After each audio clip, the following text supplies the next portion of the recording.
What happens when three top Minecraft speedrunners, all of whom are capable of beating the game as fast as anyone in the world, decide to beat the game at the same time?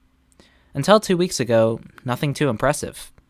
The 1.16 random seed glitchless trio's former world record, held by BJR 2011-11, Hamma, and T-Wag, was 16 minutes 37 seconds, a full 2 minutes behind Curryway's former solo world record. But on January 23rd, a few solo runners, each with an accomplished speedrunning resume, decided to do some trio runs together. Welcome back to the Minecraft Speedrun Vault. Today, we're going to look at how Nice Twice, Minecravenger, and D-Max beat 1.16 RSG in 12 minutes and 46 seconds, which is the fastest RSG run in any Minecraft category. Let's get started.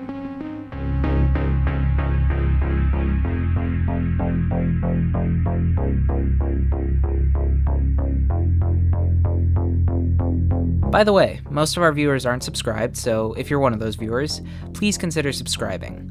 We make lots of Minecraft content, and we really appreciate the support. Thanks. It takes a few key components to get a run as fast as this one, and the first component is getting a dream team of runners, and that's definitely what this group is. First, let's look at Nice Twice. Nice Twice first broke onto the speedrunning scene in July 2020 with a 21-minute 8-second world record on 1.16 RSG, although his first runs submitted on speedrun.com are about 3 months older. He's been a competitive player on the 1.16 leaderboard ever since, with his 15:29 putting him in 5th on the current leaderboard, a very impressive feat considering the massive amount of runners currently attempting the category. He's also currently part of the 4-player 1.16 world record, and the duo 1.9 through 1.15 world record, which brings us to our second player, Minecravenger. Minecravenger is Nice Twice's brother, and he's just as accomplished as Nice Twice. He doesn't have as wide of a variety of runs, but he currently holds the 1.9 plus set seed world record, with a time of 2 minutes and 21 seconds. While it isn't verified yet, he also has an incredibly impressive 14-minute 20-second run on 1.16 random seed, good for second place and only 10 seconds behind the world record. These brothers are impressive enough on their own, but the third runner, D-Max, brings another fantastic speedrunning pedigree. D-Max is currently one of the top random seed runners, having held the 1.16 random seed record multiple times, and having held the 1.9 through 1.15 random seed record as recently as a month ago, with the first ever sub-20 in the category. His 17:26 currently ranks 26th on the 1.16 RSG leaderboard, about 3 minutes behind the world record. So, that's the group that assembled to try to set a new Trios world record. But Trios isn't going to be played the same way as a solo 1.16 run. Let's take a quick look at the strats used in these runs. If you don't want to see the strats and you'd rather just skip to the run and see it unfold, go to this time. There are a ton of necessary steps in a 1.16 random seed run, and you're probably already familiar with them. Some of these steps only need to be done by one person in a multiplayer run, and some of them need to be done by every player.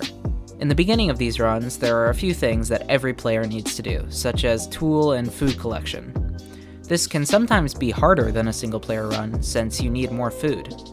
In fact, this requirement alone is fairly limiting in the context of modern 1.16 runs.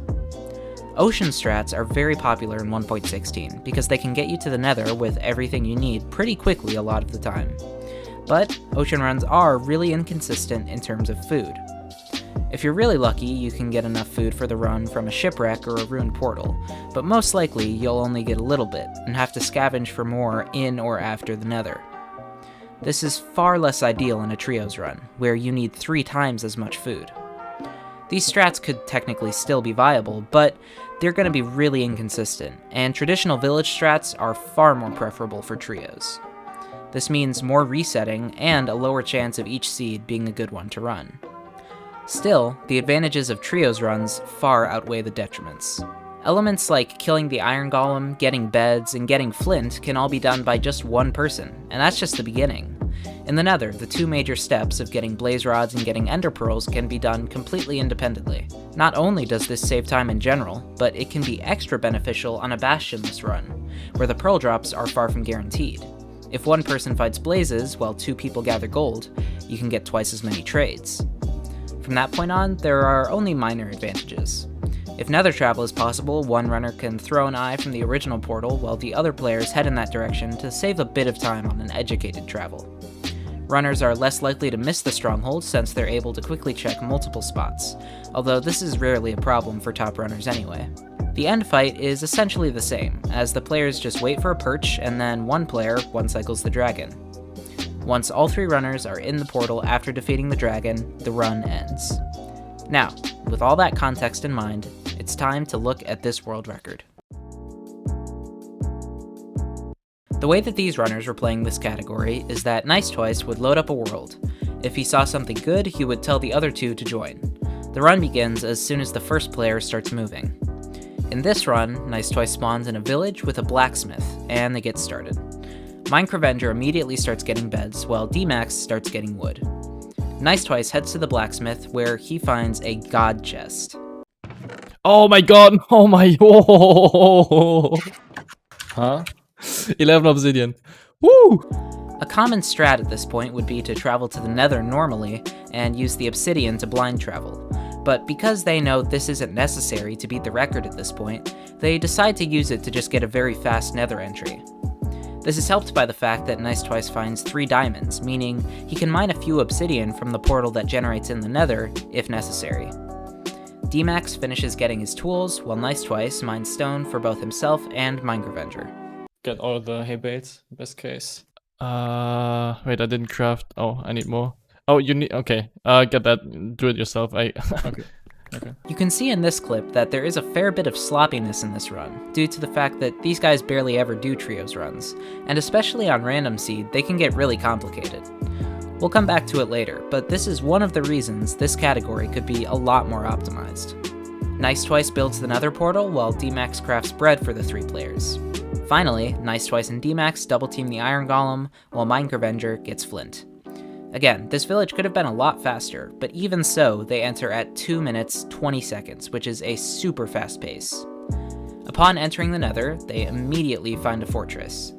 Minecraft volunteers to go get blaze rods, while D-Max and Nice Twice obtain ender pearls. Dude, I'm inside the ghast. I killed him with my axe.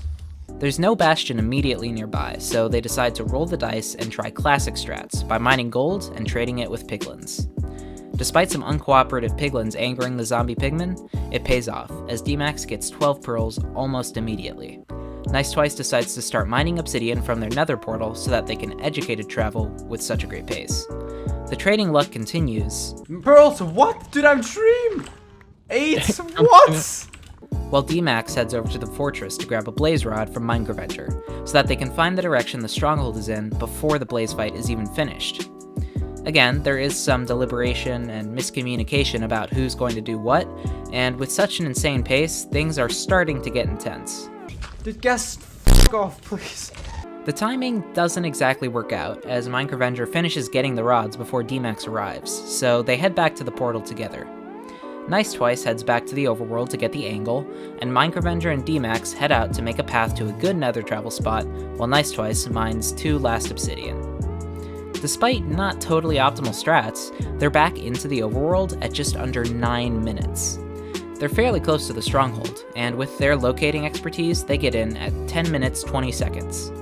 Nice Twice finds the portal room at 10:50, and after the other 2 catch up, they get into the end at just over 11 minutes.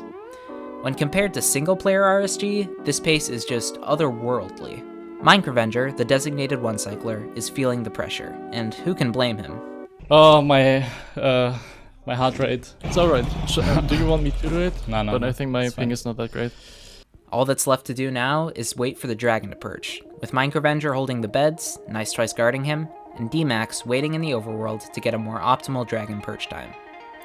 There is a minor scare with an enderman, but after 1 minute and 10 seconds, which is a really solid time, the dragon perches. They do get unlucky with how low the dragon is when it starts to perch, but Minecraft realizes it's perching immediately and pearls to the middle. Nice Twice advances towards the perch spot, D-Max enters the end, as everyone waits to see if Minecraft will clutch it out with the 6 beds he has in his hotbar. Minecraft is an expert at one-cycling, but for a brief moment, the outcome is uncertain, as he gets very suboptimal damage on his 1st and 3rd bed. but he knows what's on the line. The fastest RSG speedrun in Minecraft history. And of course, he clutches it out. Yeah, Nice. Let's go. Nice. Oh my Sub god. 13, oh my This is god. insane. 6-bet again. I suck at this game. Dude, who f***ing cares? Oh my god. 12 minutes 46. Oh my god, that's never gonna get beaten. So, that's the run. But as I mentioned earlier, there's just one more thing that I want to talk about, and that's the potential of this category. It can't be denied that these guys got a god seed, but there's still plenty of potential time save. Imagine this same run, but with a bastion, where Nice Twice doesn't have to spend the time mining the extra obsidian. Imagine an educated travel above an ocean stronghold. Imagine all those 10-second bits of time that were lost to confusion and indecision with this complicated category being cut off. It's been an interesting discussion lately about whether a sub 10 is possible in 1.16 solo RSG, and at this point I'm pretty confident it'll happen eventually. It will take a lot of time and a perfect seed, but I think it's possible. In this case though, a sub 10 feels within reach. Without any new strats introduced, and a seed just a bit better than this one, I think sub 10 could happen in this category. Trios speedruns are a lot slower to reset and more time consuming to organize, so there's always going to be far less attempts in the category, but if anyone at a high skill level like these guys decides to really grind it, I can definitely see a sub 10 in the near future. That's about it for this Minecraft speedrun vault, and if you're still watching, thanks for staying till the end. If you enjoyed, be sure to like the video so more people can see it, and if you want to see more videos like these, be sure to subscribe. If you're interested, be sure to join our Discord and follow us on Twitter. The links are down in the description. Thank you guys for watching, and I'll see you in the next one.